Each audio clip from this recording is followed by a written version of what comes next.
ছোটবেলা আমরা অনেকেই হয়তো একটা গল্প শুনেছিলাম যে একটা সুন্দরী মেয়ে সে একটা কলসি নিয়ে নদীর ঘাটে জল আনতে যেত। জলটা ভরে সে একটা পাথরের উপর রাখতো। পাথরটি অমসৃণ হওয়ার কারণে তার কলসিটা পড়ে গিয়ে ভেঙে যেত। কিন্তু এই ঘটনা ঘটার ফলে সে আসল কারণ বুঝতে না পারায় সে পাথরের উপর রাগ করত। পাথরের উপর রাগ করার ফলে সে ওই একই কাজ বারবার করত। কিছুদিন যখন যায় তারপর দেখলো তার কলসিটা রাখলে আর পড়ছে না, এবং ওই পাথরের উপরেও কলসির একটা শেপ এসছে। এটাকে বলা হয় পাওয়ার অফ কনসিস্টেন্সি। একটা নরম জলের ফোঁটা কতই নরম হোক না কেন, সেই নরম জলের ফোঁটাটা যদি একটা শক্ত পাথরের উপরে টপ টপ টপ টপ করে পড়তে থাকে, নরম জলের ফোঁটাটা ওই শক্ত পাথরকে ভেঙে চুরমার করে দিতে সক্ষম। তো সেই জন্য আজকের এই ভিডিওতে বহু ছাত্রছাত্রীদের রিকোয়েস্টে আমরা বেশ কিছু তথ্য তোমাদের সঙ্গে শেয়ার করতে চলেছি। যারা মূলত ডাব্লিউবিপি এবং কেপির পরীক্ষা দিচ্ছ, তোমরা অনেকে আমাকে প্রশ্ন করো, দাদা কিভাবে পড়লে আমরা প্রথমবারেই ডাব্লিউবিপি এবং কেপির পরীক্ষা আমরা ক্র্যাক করতে পারবো? দেখো, সেই জন্য আমরা বহু সফল ছাত্রছাত্রী আমাদের চ্যানেল এবং বহু সফল যারা বর্তমানে পুলিশ রয়েছেন তাদের কাছ থেকে বহু পর্যালোচনা করে তাদের স্টাডি প্ল্যানটা কেমন ছিল চাকরি পাওয়ার সময় সমস্ত কিছু নিরীক্ষণ করে আমরা একটা জায়গাতে এই ভিডিওর মাধ্যমে সমস্ত বিষয়গুলো তোমাদের সামনে তুলে ধরবো। এই ভিডিওটা তৈরি করতে বহু ডেটা এবং বহু পর্যালোচনা বা রিসার্চ করার প্রয়োজন হয়েছে। তাই যদি এই মোটোটা ভালো লেগে থাকে তাহলে একটা লাইক করে দিও। আর দ্বিতীয়ত, এই ভিডিওটা আমি জানি যারা এখনো পর্যন্ত দেখছো এর মধ্যেও বহু সংখ্যক ছাত্রছাত্রীরা শেষ পর্যন্ত দেখতে পারবে না। এই জন্যই মানুষ সফল হতে পারে না। 99% মানুষ কিন্তু সফল হতে পারে না, 1% মানুষ সফল হয়, এবং তারাই কিন্তু পৃথিবীটাকে রুল করে।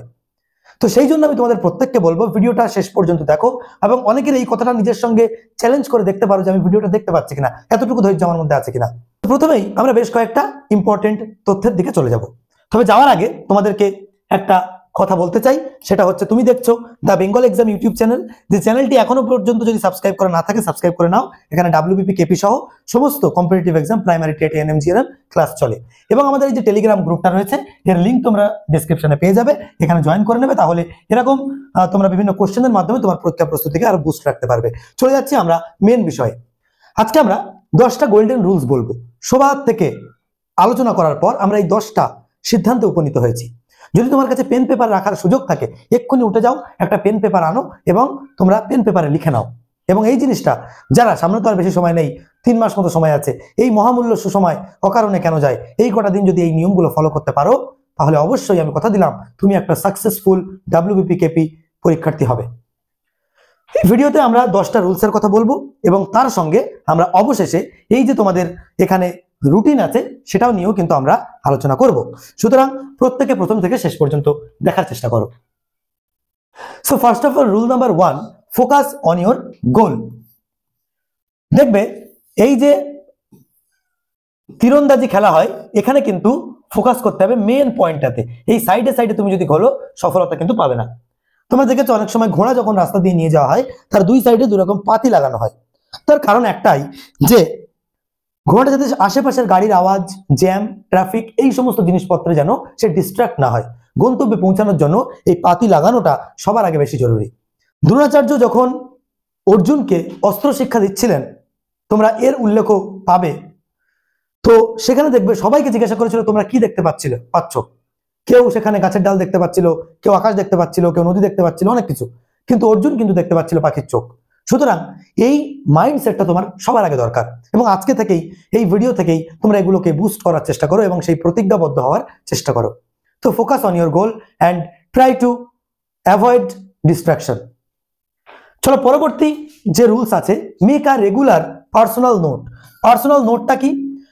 মনে করো তুমি এই যে ভিডিওটাই দেখছো, যদি তুমি নোট করে না রাখো 10 মিনিট পরে এই ভিডিওটার কোনো মূল্য তোমার কাছে থাকবে না। আমাদের ডিএনএটাই এমন ভাবে তৈরি যে আমরা 15 সেকেন্ড পর পর সমস্ত কথা ভুলে যাই।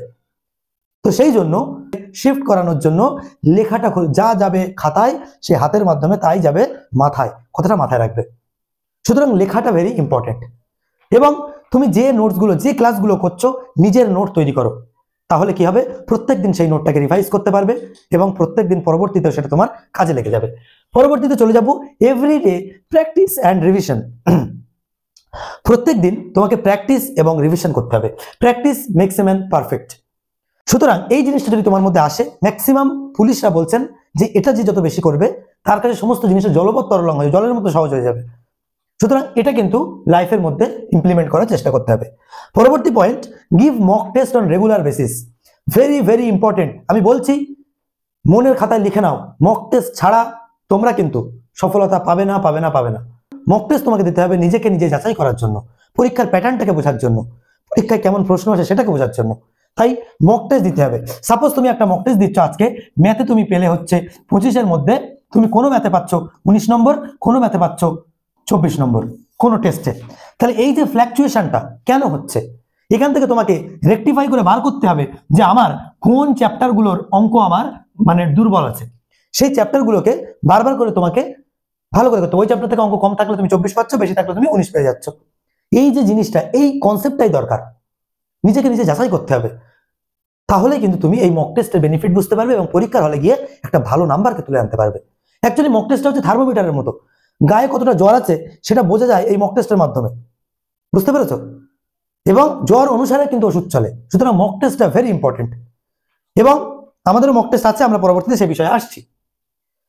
Create study plan for next day, প্রত্যেক দিন পরের দিনের জন্য স্টাডি প্ল্যান তোমাকে তৈরি করতে হবে। অনেকের কাছে মানে এই যে টু ডু লিস্ট, ঠিক আছে, টু ডু লিস্ট এর খাতা থাকে, ঠিক আছে, আমাদের কাছে তোমরা দেখলে বুঝতে পারবে এই যে টু ডু লিস্ট, প্রত্যেক দিন কি করা হয় তার প্রত্যেকটা লিস্ট কিন্তু আমরা এখানে এরকম ভাবে লিখে রাখতে হয়, নইলে আমরা কিন্তু ডিস্ট্র্যাক্ট হয়ে যাই। সুতরাং ফোকাসড ওরিয়েন্টেড থাকার জন্য এই টু ডু লিস্ট কিন্তু তোমাদের থাকাটা ভেরি প্রয়োজন। প্র্যাকটিস অন PYQ অর্থাৎ previous year question. Previous year কোশ্চেনটা কেমন, যেটা হচ্ছে চাকরি পরীক্ষা যদি সোনার হরিণ হয়, প্রিভিয়াস ইয়ার কোশ্চেন হচ্ছে সেই হরিণের পায়ের ছাপ। সুতরাং প্রিভিয়াস ইয়ার কোশ্চেন যে স্টুডেন্ট যত বেশি প্র্যাকটিস করবে সে কিন্তু ওই এক্সামে আসা প্রশ্নের টাইপগুলো বুঝতে পারবে, কোথা থেকে প্রশ্ন আসে সেটা বুঝতে পারবে, এবং হার্ড কি মডারেট সেইগুলো কিন্তু বুঝতে পারবে। যার ফলে তার সামনে যে পরীক্ষাটা সে দেবে সেই পরীক্ষাটাও তার কাছে একটা প্রিভিয়াস ইয়ার কোশ্চেন বলে মনে হবে। সুতরাং এটা কিন্তু তোমাদের জন্য ভেরি ইম্পর্টেন্ট। আর সেই জন্য আমরা 2005 থেকে নিয়ে 24 সাল পর্যন্ত তোমাদের স্বার্থে, আমি দেখেছি বাজারে সবাই ভবঘুরের মতো ঘুরে বেড়াচ্ছে, আর এর মাঝখানে ব্যবসা করে নিচ্ছে কিছু অসাধু ব্যবসায়ী, ঠিক আছে। তো সেই জন্য 2005 সাল থেকে নিয়ে 24 সাল পর্যন্ত সমস্ত প্রিভিয়াস ইয়ার কোশ্চেন, তার সঙ্গে WBCS লেভেলের ইনফরমেশন, সঙ্গে 20টা প্র্যাকটিস সেট দিয়ে আমরা একটা বই তৈরি করেছি, যেটার নাম হচ্ছে উর্দিক রাখার। যে বইটা আগে থেকে অর্ডার করতে হয় তাহলে পাওয়া যায়, নইলে কিন্তু এত পরিমাণ হাইপ থাকে, প্রিন্ট করার সাথে সাথে শেষ হয়ে যায়। যারা অর্ডার করে তারা কনফার্ম পায়, এবং আগে অর্ডার করলে কিছু দামও ছাড় পড়ে, ঠিক আছে। তো এটা তুমি যখন বারবার ওই পৃষ্ঠা দেখে দেখে বারবার একই জিনিস প্রত্যেকদিন চোখ বোলাবে না, দেখবে এইগুলো মুখস্থ করে যাও, জিকে, ইংলিশ, ম্যাথ, এর বাইরে ভাই আর পড়া লাগবে না, আমি তোমাকে কথা দিলাম।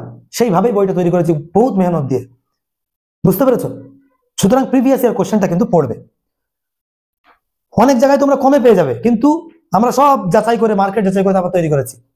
সেখানে কি আছে জানো, মানে শুধু ম্যাথ একসঙ্গে আছে, কিন্তু এবার স্টুডেন্ট বুঝতে মানে তার তো অত সময় নেই যে কোন ম্যাথটা কোন সালে এসছে সবাই যাচাই করে দেখা, যে কোনটা ওর মধ্যে বাদ দিলে তোমার আমার কারোর বোঝার ক্ষমতা নেই। তো এটা হচ্ছে ব্যাপার, কিন্তু আমরা সাল ওয়াইজ সব একেবারে পুঙ্খানুপুঙ্খ ভাবে দিয়ে সেইভাবে তৈরি করা, ওকে।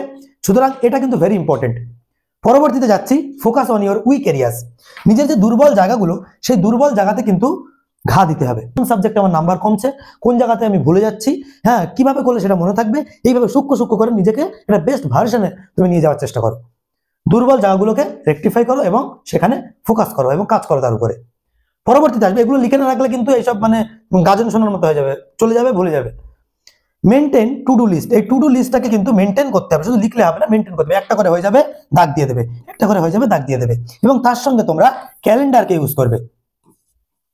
ক্যালেন্ডারে তোমার একটা করে দিন যখন তোমার পার হয়ে যাবে, তোমার যে ফাইনাল ডে, সেখানে তুমি এরকম একটা কাপের ছবি দিয়ে রাখবে, ঠিক আছে, কাপের ছবি দিয়ে রাখবে। তো এরকম দেওয়ার পরে তখন কি হবে, ফাইনাল ডেতে তুমি যখন যাবে একটা করে দিন যাবে, এরকম কেটে দেবে, একটা করে দিন যাবে, কেটে দেবে। যে দিনটাকে ইউজ করতে পারবে না সেটা এরকম ভাবে কেটে দেবে। তো এইভাবে তোমার একটা পুরো পরিষ্কার স্বচ্ছ গ্রাফ তোমার সামনে থাকবে, তুমি কি করছো, কোথা থেকে কোথায় যাচ্ছ সেই ধারণা তোমার কাছে থাকবে। এবং এটা করার পরবর্তীতে তোমাকে যেটা করতে হবে, বি ডিসিপ্লিন অ্যান্ড কনসিস্টেন্ট। এই ডিসিপ্লিন বা নিয়মানুবর্তিতা তোমার মধ্যে যদি না থাকে, তুমি কোনো কিছুই কিন্তু করতে পারবে না। এবং কনসিস্টেন্ট থাকতে হবে, যে কথাটা আমি প্রথম দিয়ে শুরু করেছিলাম। কনসিস্টেন্ট তুমি যদি থাকো, একটা সিস্টেম, প্রকৃতিকে লক্ষ্য করলে অনেক কিছু পাওয়া যায়। একটা পায়রাও যদি তার ডিমে তা দেওয়ার মাধ্যমে ডিম ফুটে বাচ্চা যখন তোলে, মা পায়রা কিন্তু খাওয়া দাওয়া ছেড়ে দিয়ে সেই পায়ের বুকের উপরে, ডিমের উপরে হিট দেওয়ার জন্য বসে থাকে। বাবা পায়রা খাবার আনে, তারপর সে খায়। তো এটা কেন হয়, তোমাকে কনসিস্টেন্ট থাকতে হবে, তা না হলে তুমি কিন্তু নতুন কিছু আবিষ্কার করতে পারবে না। তো এটাই হচ্ছে নিয়ম। তো এই 10টা গোল্ডেন রুল জীবনে আনো, সাকসেস তোমার অনিবার্য, আমি বলে দিলাম। তার পরবর্তীতে আমরা আসবো আমাদের স্টাডি রুটিন একেবারে সেটাও তোমাদেরকে দিয়ে দেবো। অনেকে তৈরি করতে পারো না, বুঝতে পারো না কি করবে, আমি সেটা তোমাদের তৈরি করে দিচ্ছি। তবে তার আগে নিজের যে স্কোর বুস্ট করার জন্য তোমাদের জন্য আমরা বহু কষ্ট করে 15টা সেট তৈরি করেছি, যেটা হচ্ছে WBPKP score booster mock test. এই মক টেস্টটা নগদে পাবে। কেমন? এখানে 15টা মক টেস্ট থাকবে 85 নম্বরে, যেমন ভাবে পরীক্ষা হবে ওই প্যাটার্নে। ওএমআর বেস টেস্ট, পরীক্ষা যেহেতু ওএমআর হবে তাই এটাও তোমাদের ওএমআর দিতে হবে। রিয়েল এক্সাম এক্সপিরিয়েন্স পাবে এই পরীক্ষাটা দিলে। এছাড়া কি হবে, সাজেস্টিভ কোশ্চেনের মাধ্যমে এটা তৈরি করা হয়েছে, বই তৈরি করার সমস্ত নলেজ এটার মধ্যে লাগানো হয়েছে এবং বেসড অন লেটেস্ট প্যাটার্ন সেটাকে ফলো রেখে করা হয়েছে। এছাড়াও অ্যাক্সেস ফ্রম এনিহোয়ার, তুমি যে জেলায় থাকো না কেন এটা করতে পারবে। এবং কিভাবে করবে আমি বলছি। Attend test on your own time, নিজের সময়, মাঠ ঘাট বাড়ি সংসার ধর্ম সবকিছু করে তুমি নিজের টাইম এটা করতে পারবে। পরবর্তীতে help you to verify yourself, নিজেকে যাচাই করার জন্য সাহায্য করবে। এবং এক্সাম ফেয়ার উইল ডিক্রিজ, সেটা ডিক্রিজ করবে। টোটাল 15টা সেট। এই মক টেস্টটা দিয়ে তুমি 55 পেয়ে দেখাও, তাহলে বুঝবো যে না তোমার প্রিপারেশন ঠিক আছে এবং তুমি মেন পরীক্ষায় তুমি ভালোভাবে পাবে। এখন ঘাপচি মেরে ময়ূরের মতো মাথাটা গর্তের মধ্যে ঢুকে যদি ভাবি আমার সরাসরি দেখা যাচ্ছে না, তাহলে কিন্তু ভুল। এই মক টেস্ট গুলো দিয়ে তোমার নাম্বার কমুক বাড়ুক সেটা বাড়ি পড়ে মার খাও, পরীক্ষার হলে ফাইনালে গিয়ে মার খেয়ে লাভ নেই। সুতরাং মক টেস্ট দেওয়াটা অতি জরুরি। এটা কিভাবে দেবে?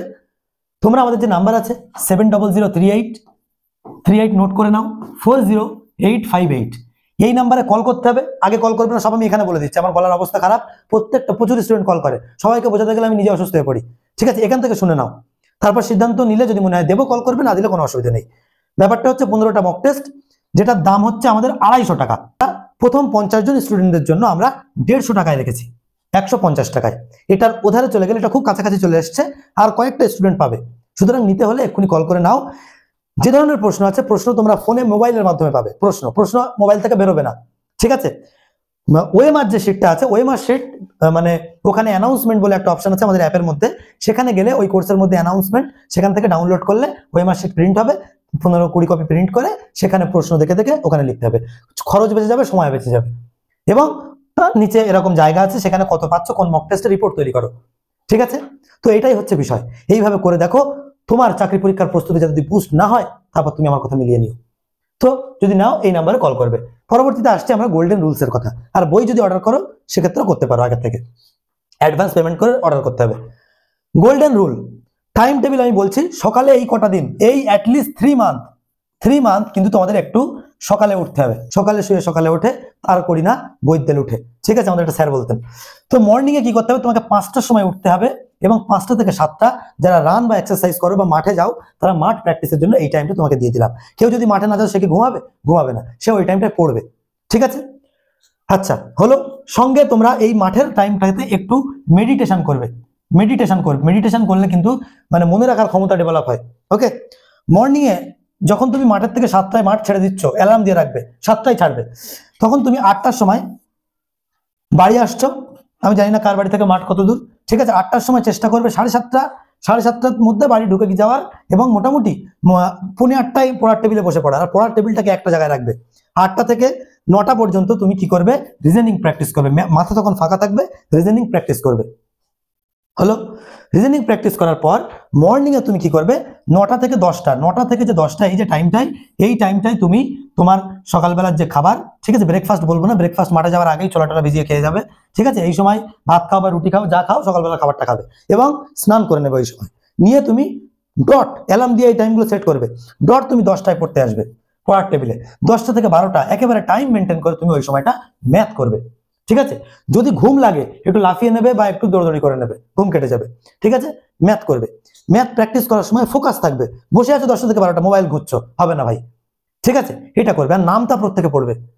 দ্বিতীয়ত, দুপুরবেলার সময় তুমি 12টা থেকে 1টার মধ্যে খাবার রেডি করে ফেলবে। মাকে বলবে রান্না করে, অনেকের বাড়ি হয়তো রান্না হয় না ওই সময়ের মধ্যে। ঠিক আছে, বা অনেকে আবার সকাল সকাল খেয়ে নেয়। তো ওই টাইমটার মধ্যে তোমার খাবার তুমি যে কোনো ভাবে খেয়ে নেবে। নেওয়ার পরে, কারণ এই খাবার খাচ্ছ মানে শুধু যে খাচ্ছি পেট ভরছে তা না, এটার সঙ্গে তোমার বডির এনার্জি লেভেল ঠিক থাকে এবং তোমার কতটা মনে রাখতে পারবে সেটাও ডিপেন্ড করে। সুতরাং ওই সময়ের মধ্যে খেয়ে নেবে। নেওয়ার পরে তুমি 1টা থেকে 3টে পর্যন্ত, পাকা 3 ঘন্টা, এই সময় 1টা থেকে 2টো পর্যন্ত তুমি করবে হচ্ছে ইংলিশ, এবং 2টো থেকে 3টে পর্যন্ত তুমি হচ্ছে মক টেস্ট দেবে। রেগুলার একটা করে মক টেস্ট দেবে।